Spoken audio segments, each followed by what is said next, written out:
Yanina. Sorry. Ay, ay, ay, yay, yay, yay, yay, yay. Yanina. Ay, ay, ay, ay, yay, yay, yay, yay, yay. Na na na. Ay, ay, ay, ay, ay, ay, ay, ay, ay.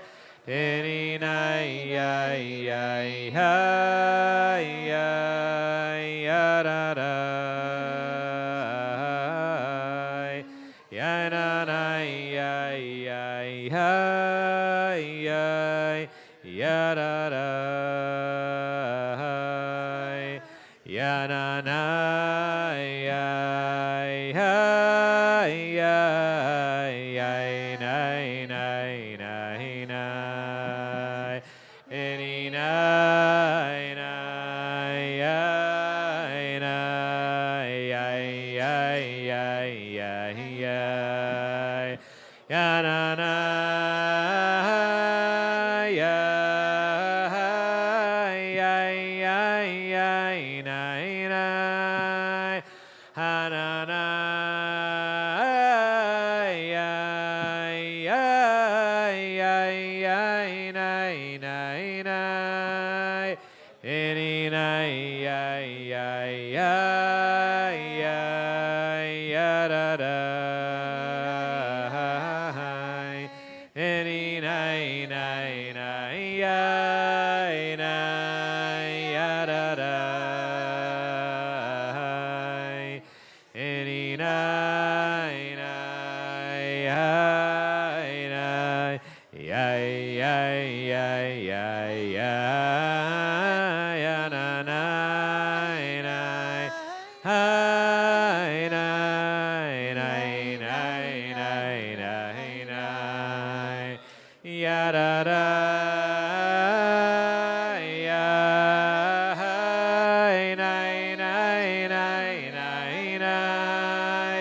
Ya, na, na, ay, ay, ay, ay, ay, nay, nay, ay, ay. Any nay, ay, ay, ay, ay, ya, da, da. Any nay, ay, ay, ay, ay, ya, da, da. Any day, ay, ay, ay, ay, ay, ay. Oh, da, da, da, ay, ay, ay, ay, ay, ay, ay, ay, ay. Ya, da, da, ay, ay, ay, ay, ay, ay, ay, ay. Ya, na, na, ay, ay, ay, ay, ay, ay, ay, ay. Eri, ay, ay, ay, ay, ay. Ya, da, da. Ay, da, da, ay, ay, ay, ay, ay. Ay, da, da.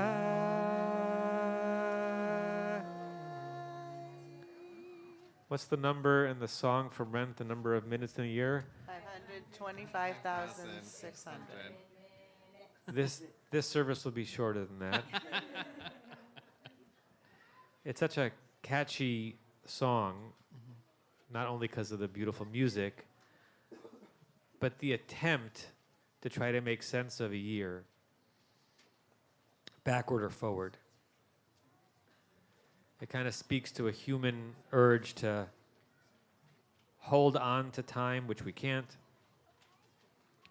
to understand time, which is mystifying. And in Judaism, our approach is to sanctify time. If you think about a year,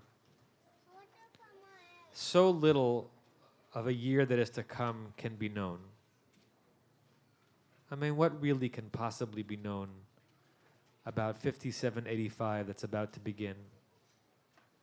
We hope it'll be a much less tragic year for our people. But it's no less true in this moment compared to any other moment that we don't know what's coming. Now, part of prayer is asking for things that we need. And part of prayer is just praising the Almighty. And part of prayer is steeling ourselves and reinforcing our souls for whatever may be coming our way. And for the next hour plus, we're going to be dancing in the themes and some of the liturgy of Yom Kippur Musaf, so it'll be familiar to you, even though it's an alternative approach. And there are many themes of Yom Kippur Musaf. One of them is confession, the avodah service of the Kohen Gadol, who would confess the sins of himself, the priests, and the people. One of them is sacrifice and holiness, which we experience through the martyrology service, the Eila Ezkara. We remember the martyrs of our people's history. One of them is contrition, our own individual sense that we did things wrong, with the banging of our chests for the Ashamnu and the Al-Khait. And one of them is community, that we're in this together as an aguda achat, a single, unified, bound community, each with our own individual foibles and concerns and mistakes and commitments, but having a communal experience to launch us into a year that will still be unknown, but maybe will be a little more ready for whatever comes because of what we shared together.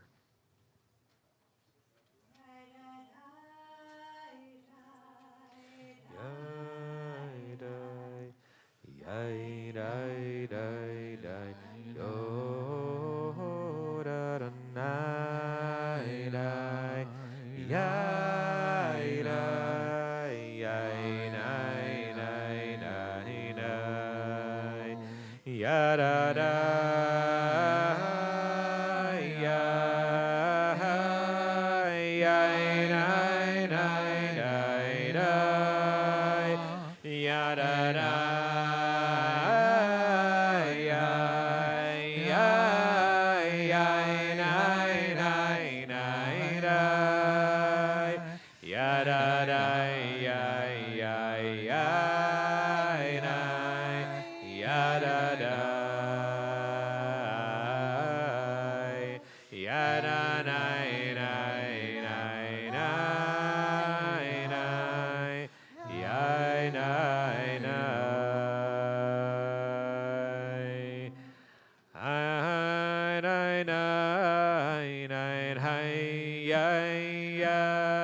ya da da da da da da da da, ay ya ya ya ya na na na, ya da da da da da da da da, ya ya ya ya na na na na na, ya ba ba ba na na na ho ho yo. Song number 1 on your sheets, or if you don't have a sheet nearby, or to share with a neighbor, we're on page 315 in the Mahzor. Uveshofar gadol yitaka yitaka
In December of 2023, I found myself in Har Herzl, the hallowed military cemetery of Jerusalem.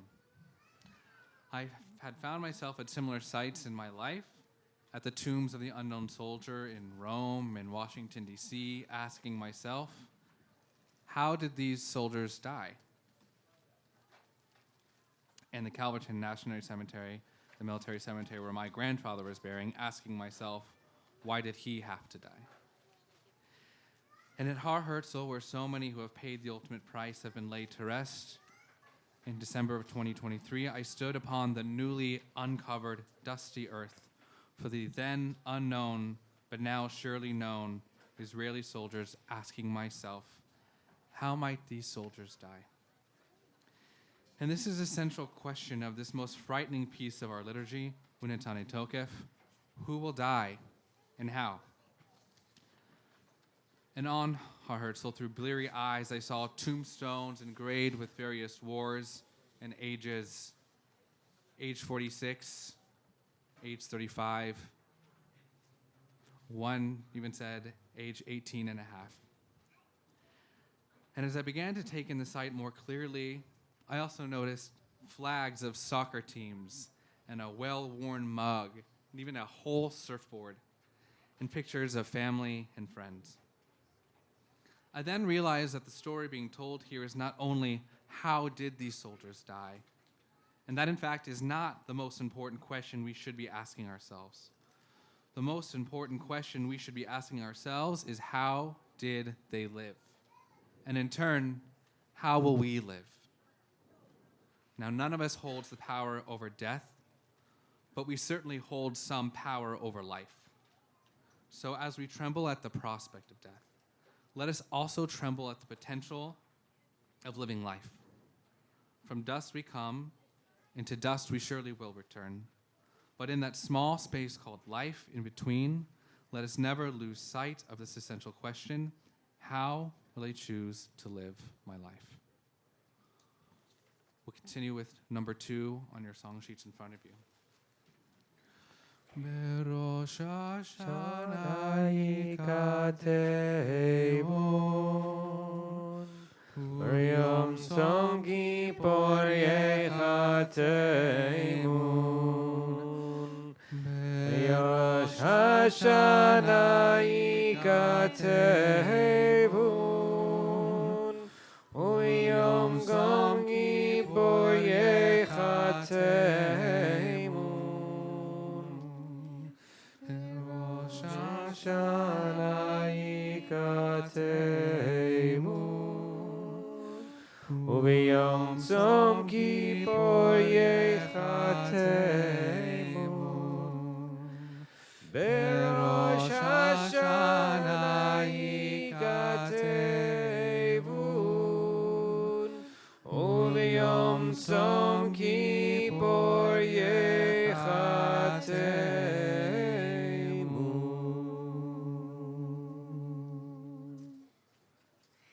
In the Musaf of Yom Kippur, we describe in the Martyrology service the stories of the heroic, sanctified ends of some of our great heroes. We speak of the story of Rabbi Akiva, who with his dying breaths as a martyr cried out Shema Yisrael, fulfilling a theological need he had felt his entire life. Today, as we move through Ele Ezkara, we devote our stories of martyrdom, of heroic ends of lives that were devoted, even in their final moments, to Kedushat Hashem, the sanctity of the divine, to those who lost their lives in service of our homeland, in particular on and about October 7th. Between these short stories, 1 and 2 at a time, we'll sing the refrain you can find on your sheet on page 4, Ele Ezkara. Ele Ezkara Benafshi alai eshpecha, ki v'la'unu zeidim, ke'uga beli hafucha. Ner Shapira, a soldier serving in the IDF who attended the Nova Festival. While dozens of young people were hiding in a portable bomb shelter, Aner stood at the entrance and, with his bare hands, tossed out grenade after grenade that had been thrown into the shelter. He continued to do so until he was killed.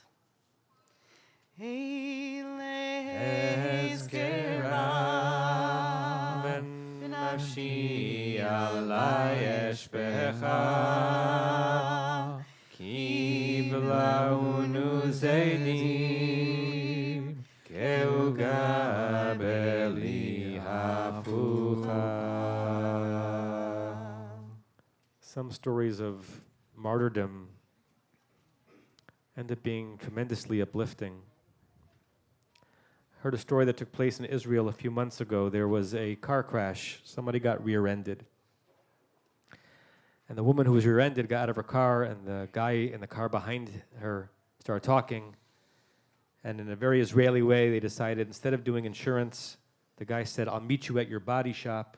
You can trust me, and I'll pay for the damages."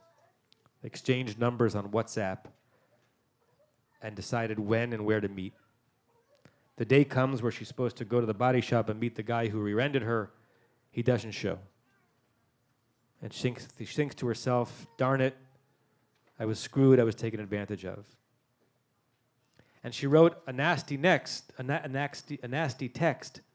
to the guy because she had her number. She said, "You screwed me, and I'm really offended." He doesn't respond. He doesn't respond the next day. But the day after that, he responds and he says, "I'm so sorry I wasn't there. My son was killed in Gaza, and the day I was supposed to meet you was the day of the funeral." And she asks him what was his name. And he tells her the name of his son. And she said, "After you didn't show up at the body shop, guess where I went?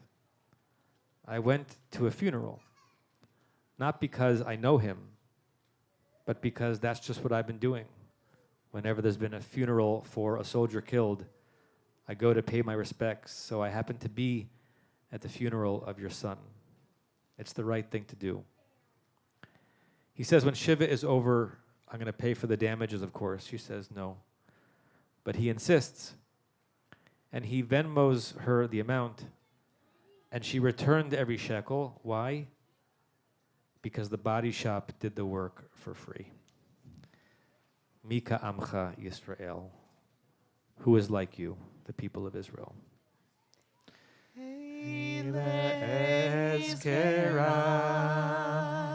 Venafshi alayesh becha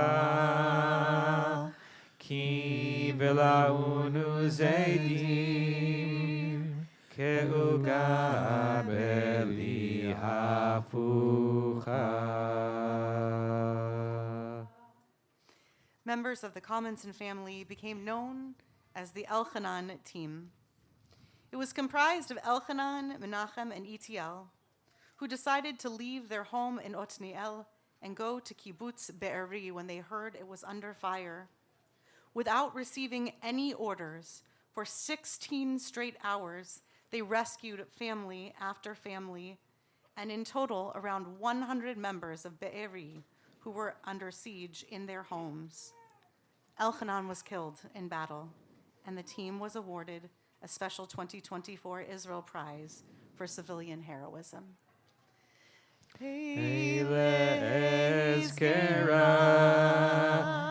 Venafshi alayesh becha ki velaunu zedim keuga beli hafucha. We turn back to Song 3 on your song sheets.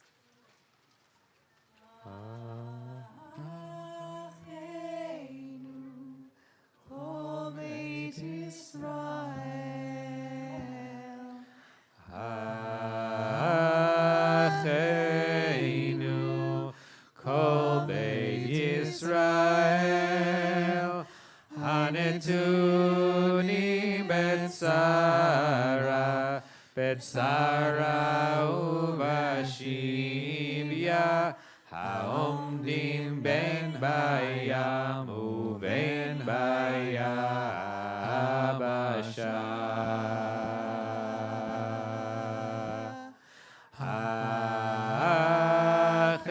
Acheinu kol beit Yisrael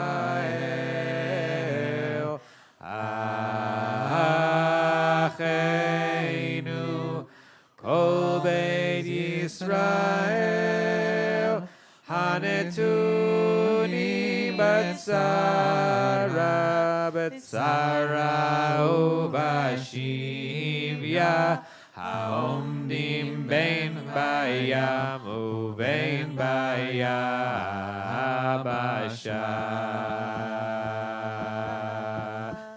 Hamakom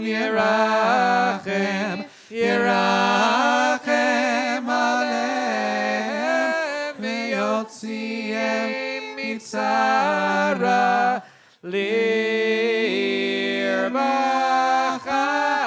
u'me'afel aliora v'shibud legeula ashta bagala ubizman kariv.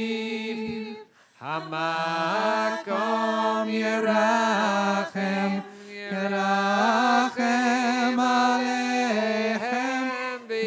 Motziem mitzara lirvacha umeafela leora mishibud legeula hashta bagala uizman kariv.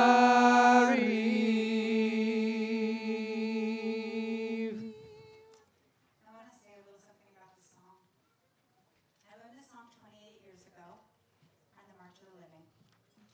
The liturgy is old. It comes from the Middle Ages.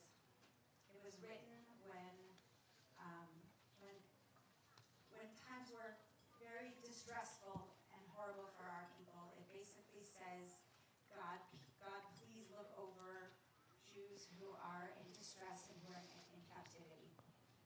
And it found new meaning, particularly during the times of the Shoah, during the Holocaust. And so this was a song for my bus on the March of the Living. Not the music, but the words were written in the early ages. The music that we just sang was written sometime in the 80s and the 90s. I think the 80s, but it became very popular, particularly in the Orthodox community in the 90s. And it was one of my bus songs when I won the March of the Living in 1996. So it holds very, very special place for me. I love teaching music. I love teaching music. And this song has been part of my very, very special canon since that time. I hate how much I've had to sing it the last year. I hate how much I've had to teach it in the last year. And it as I said, I love teaching music, but I just hate how much I've had to teach this song in the last year. And I've been thinking so much about how much I love to teach music and how much I hate that this song, which has been so much a part of my kishkas in my soul, has had to become so much a part of yours.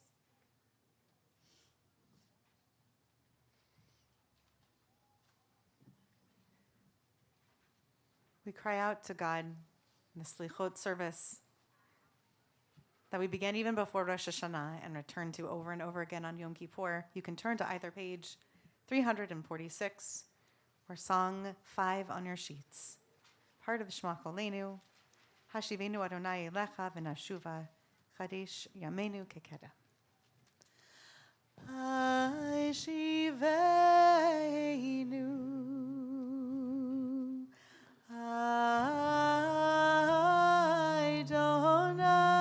Adonai Elecha v'nashuva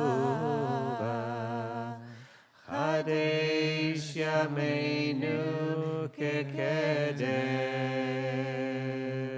Hashivenu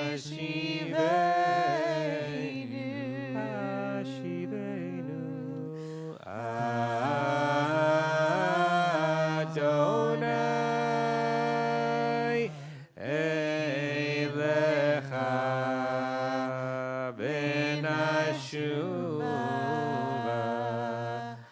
Chadesh Yameinu Kekedem Oh Chadesh Yameinu Kekedem Oh Chadesh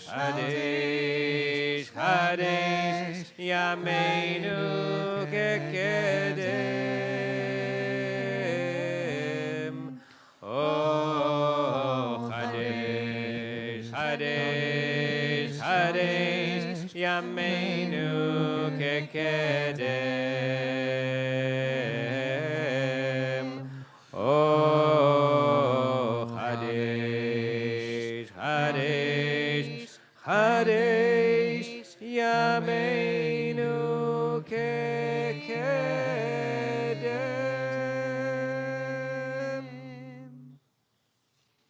When things are tough and when things are difficult, we look for the bright lights. This poem was written by Rachel Moskowitz, a coat of many returned from battle, his duffel bursting with things that I had not packed for him. Socks donated by the Jews in Argentina. A quilted blanket smelling like someone else's home. A blue towel from a family from the Moshav. Tzitzit from Jerusalem. A fleece jacket gifted by a high-tech company. A scarf knitted by an elderly lady. Undershirts purchased by online shoppers. A sheet that was given to him by a friend.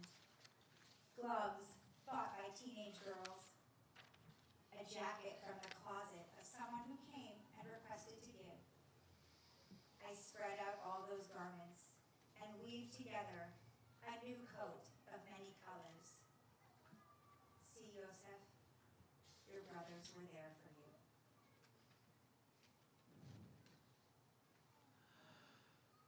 The Avodah service, which we're about to get a taste of, is one of our more confounding services. It's so foreign to us as rabbinic Jews. There's so much talk of animal sacrifice, incense, neither of which we really do, given that the temple required to do those things no longer stands. And yet, we carry out this holy choreography every year during Yom Kippur, as our ancestors did during the time of the first and second temples. During the time of the temple, the high priest was the one who took center stage, atoning for himself, his family, and the priesthood, and all of Israel.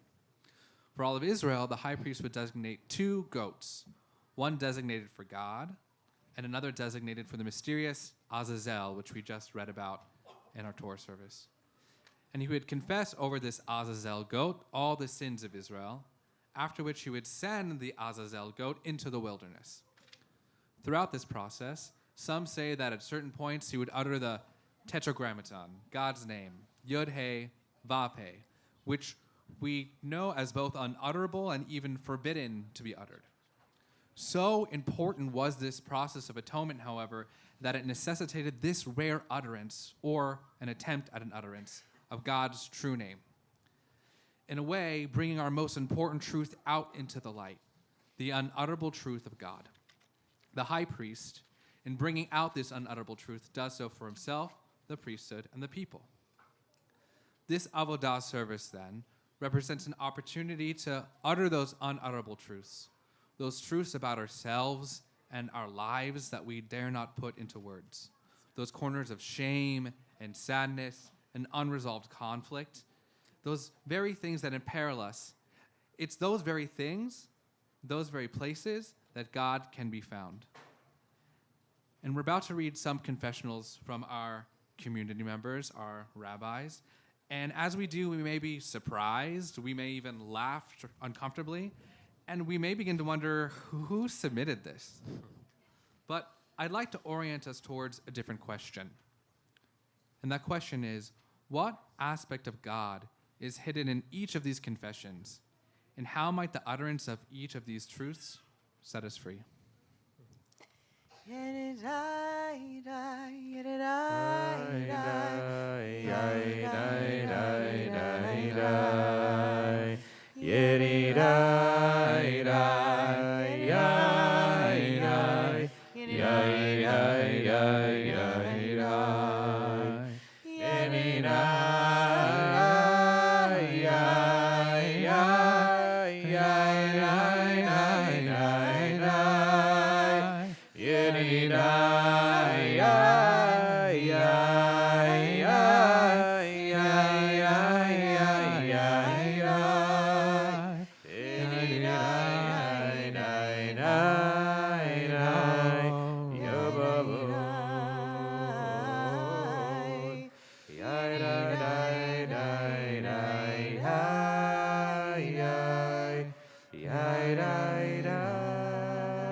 As family units, we have transgressed by not spending enough time together, wasting food that we bought in excess, arguing for the sake of arguing, lacking empathy toward a particular family member, not inviting more people into our home, not fully observing Shabbat, speaking negatively about people, not giving enough tzedakah, not acknowledging those who are always kind to us, being angry, engaging in Lashon Hara, especially by saying things that were true, but whose purpose was to disparage and create divisiveness, using unkind words, arguing over meaningless things, passing judgment on others, sometimes becoming frustrated, impatient, and short with our mother during her memory loss transitions, not proactively reaching out to family and friends enough or as much as I or they might want.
As a community, we have transgressed by not spending enough time together, arguing for the sake of arguing, being afraid to speak up about how we feel about the Israeli conflict for fear of retaliation, not listening to other viewpoints, not greeting a new member or a friend, moving on from someone's grief, pain, or illness too soon, thereby leaving them to suffer alone or forgotten, not being in shul every Shabbos, not reaching out more to those with whom we disagree, being indifferent, making it far too expensive to lead a fully Jewish life, especially for young families with children, discriminating based on social status, not helping Israel enough. We're stuck in denial about surging anti-Semitism and not making efforts to connect authentically with other religious groups, cultures, races to help educate and enlighten them about Israel, and not paying attention to those who are alone.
The liturgy of the Yom Kippur Avodah service has the Kohen Gadol in the Holy of Holies also asking for forgiveness for all the sins of the priests.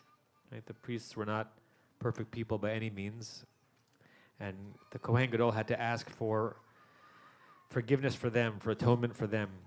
And so for several years in a row, we have collected anonymously confessions of modern clergy, of rabbis and cantors that we know, although we don't know who wrote each one, giving them an opportunity to get the deepest thing off of their chests, their sins in their work, and we air them here, some of them, with no editing whatsoever. These are real confessionals that were sent to us anonymously by our colleagues. For the sin of playing games while conducting Minyan online,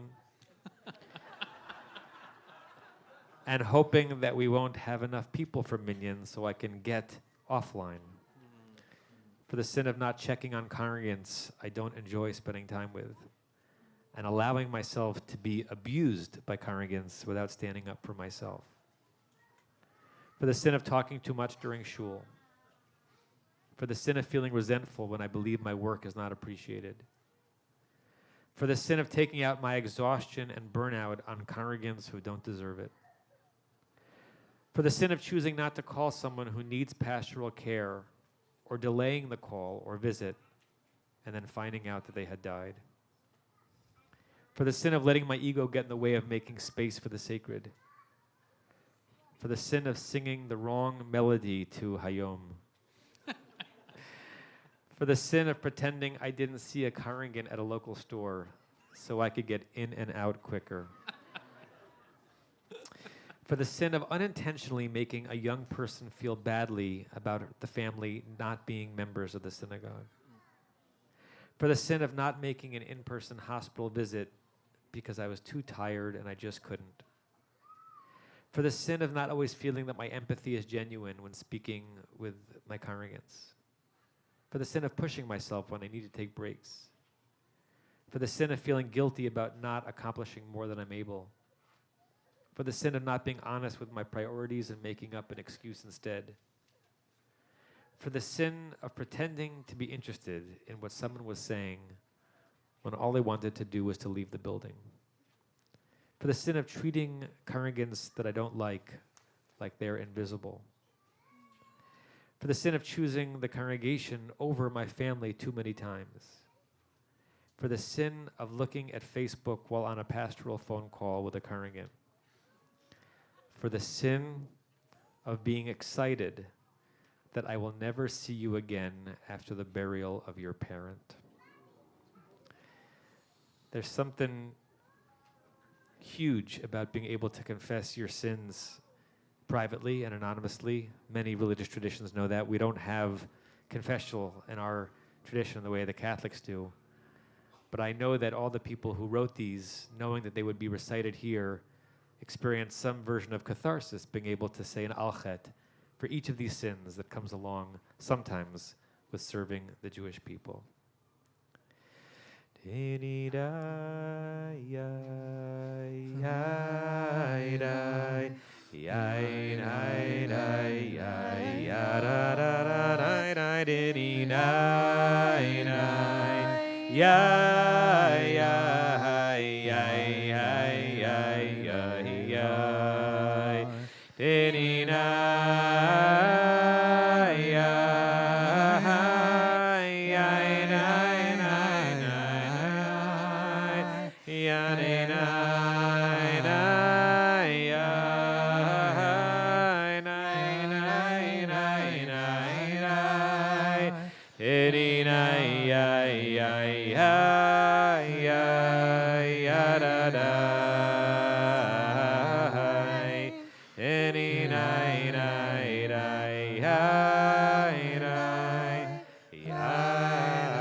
We talk all the time on the high holidays that the list of sins and transgressions that we've been given to say don't always match up to the things we've actually done wrong. And I often say that when I come to this liturgy, the first time I come to it, I say the whole thing through like a full list. I don't think much about it. I think of fulfilling the responsibility of getting to the end of the prayer. And then every other time I say it, I start, there are 3 sections of the Alchates, and I start saying one until I get to one that I know I need to linger on. And then I think about that in the few seconds before we get to the V'al Kulam. And sometimes those little mini moments with myself lead me to an action item after Yontif. There's already at least one phone call I know I have to make that I'm only realizing I had to make because I lingered on a particular one of the Alchates. So these lists can be meaningless if we're just rushing through them, or they can penetrate something deep in our consciousness that makes us realize the work we have to do. But we tried to make these sins for all of you a little more direct, a little more modern, and potentially a little more personal. and specific. So for the last couple of years in Hama'alot on high holidays, there's been a giveaway, and it's usually a bracelet that we are going to ask you to choose at least one of, and choose wisely and intentionally. And Cantor Stone is going to share a little bit more about what that's going to mean. So if you've ever been to a Hama'alot on high holidays, you have noticed that we have those plastic bracelets, those Live Strong bracelets. And they've generally been kind of light in their messaging, right? They might say Malchuyot and Zichronot or Oneg, happiness. This year they're heavy. I'm not gonna hold back. They're heavy. In a minute, not yet, we're going to have some sense of controlled chaos because they're all on one table and there are a lot of you. But I'm going to explain what the bracelets say and what they represent. And we're going to ask you to go to the table and choose at least one, you can choose more than one, that might represent a sin, transgression, that you may have felt you did this year, that you may want to have a visual reminder of something you would like to work on this year. And it's for your own, for something for you to see, but they're heavy because they're going to say on it, I did something bad. And so I'm going to explain to you what each of them say, and then we're going to give you some time to go to the table to choose one of these bracelets, one or more of these bracelets that you want as a visual reminder of something that you would like to help better yourself in the coming days, weeks, months, or year. So let me tell you about each one of them. So the first one is orange, and it says, Gazalnu, I took things, not mine. So I took something that didn't belong to me, and it's orange, because orange is a color that represents something that's self-indulgent, and orange is also the color of crime. So you took something that wasn't yours, it may not really have been a crime, orange is the color for crime. Gazalnu, I took things, not mine. Dibarnu dofi, I said things I shouldn't, is yellow. Because yellow is the color of being judgmental, impulsive, spiteful, critical, lacking compassion, or angry. Yellow, I said things I shouldn't. Dibarnu dofi. Tafalnu sheker, I wasn't truthful, is green. Green in Irish and English folklore is the color of deceit. And you'll notice that Tafalnu sheker, I wasn't truthful, has white writing on it. Because white is the color of the little white lie. Latsnu, I was disrespectful, is red. Red is the color of being aggressive, being overbearing, being ruthless, or obstinate. Red is latsnu, I was disrespectful. Kishinu oref, I was stubborn. Blue is the color of coldness, being unfriendly, aloofness, or lacking emotion. Blue, Kishinu oref, I was stubborn. So I'm going to ask you, we're going to give you time. Please take your time, look and see, pick one or more bracelet, some form of controlled chaos, pick your bracelet, come back, and then we're going to sing a shamnu with your visual reminder of what you want to work on in the coming months or days. Go to the tables back this way. What are you going to do?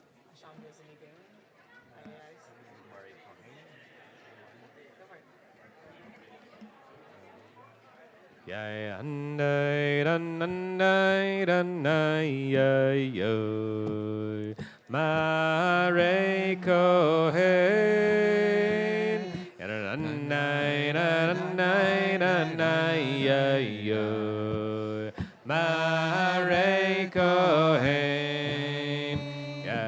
Kohen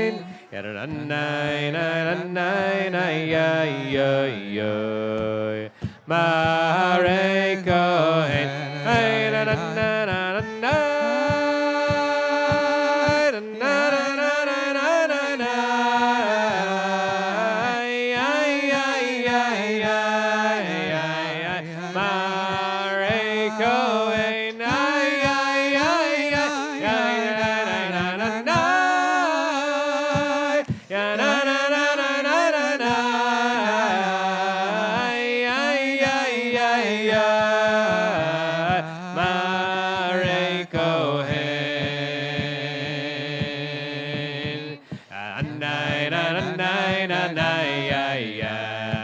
Mare Kohen.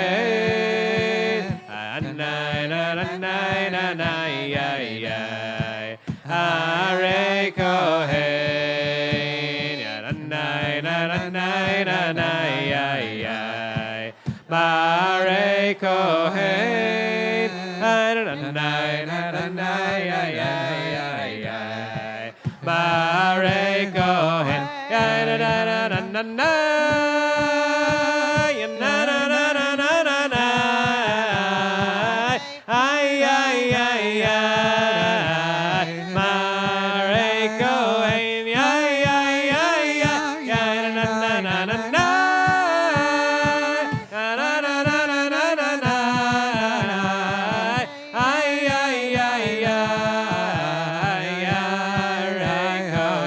Get your bracelets and come back. Mare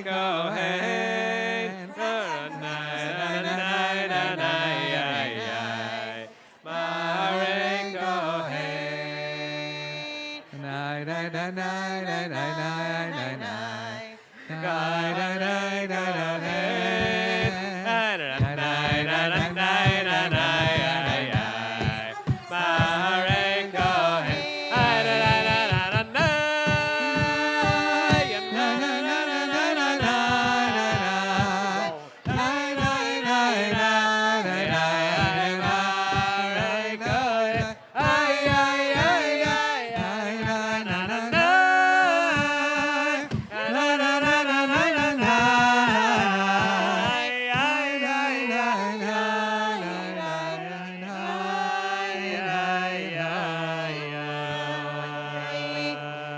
Whether you're standing by the bracelets or standing in the center,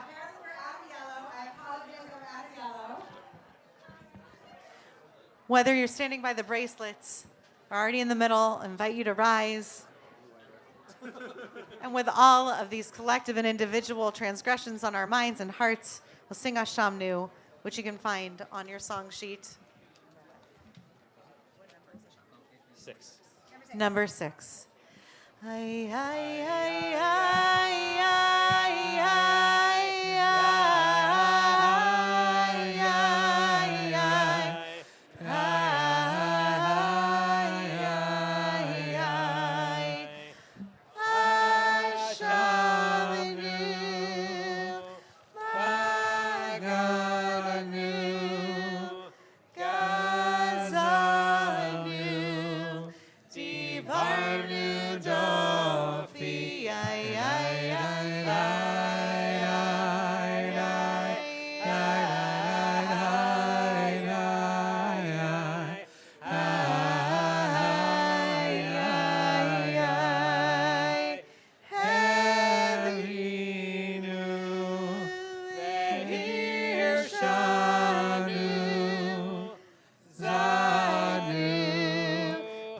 Hama'alot.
We remain standing. Song number 7 on your sheets. Adonai, Adonai, El Rachum V'Chanun, Erech Apayim, Rav Chesed V'Emet, Notze Chesed La'alamim, Nose Avon V'Pesha V'Chata V'Rachem.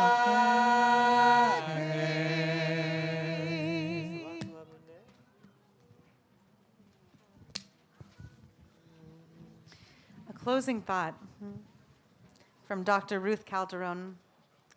From her piece, Yishmael, my son, bless me, and a bride for one night. The Holy of Holies in the Second Temple was an empty chamber. There was no ark, no curtain, no cherub. This we learn from Bavli Yoma. There was just the power of the place itself, the foundation stone of the world and the pulsing heart of the universe. Deep in the innermost chamber, during the ancient rituals of Yom Kippur, the Holy One sits alone and longs for human blessing. This is the point in our day when we can say, we are most weary and we are most bare. Our souls, too, have no curtains. We are barefaced, humble, freer than ever of pretense. Here at the waning hours, we sit in the innermost chamber of our hearts and our souls, and we've come to meet the God who sits alone and longs for human blessing. All we ask for is some blessing in return.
It's been an honor to spend these 75 minutes with you. reminder of what's happening next. As soon as Musaf is over in the sanctuary, there'll be a Q&A, that open Q&A that I will hold along with perhaps some members of other members of the clergy for a little bit before we pause before Mincha. Mincha takes place here on the field at 4:35, also in the gymnasium with Library Minyan. The facility staff is also going to be arranging this space in the breaks, so we ask you to give them the space to do so because it's going to look a little bit different by the time we come back from Mincha and Ne'ilah. And we wish everybody a Tzom Kal, an easy fast, a Tzom Mo'il, a meaningful fast, and a Gemar Chatima Tova, a wonderful book, a seal in the book of life.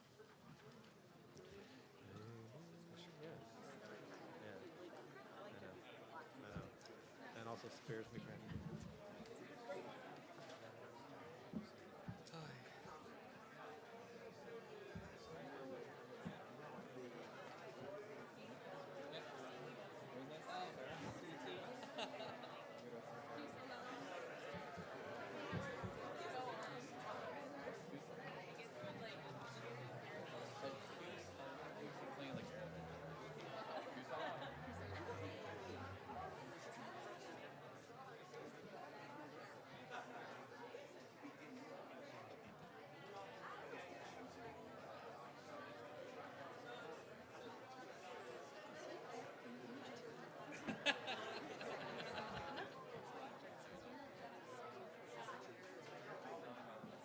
spiritually generous person.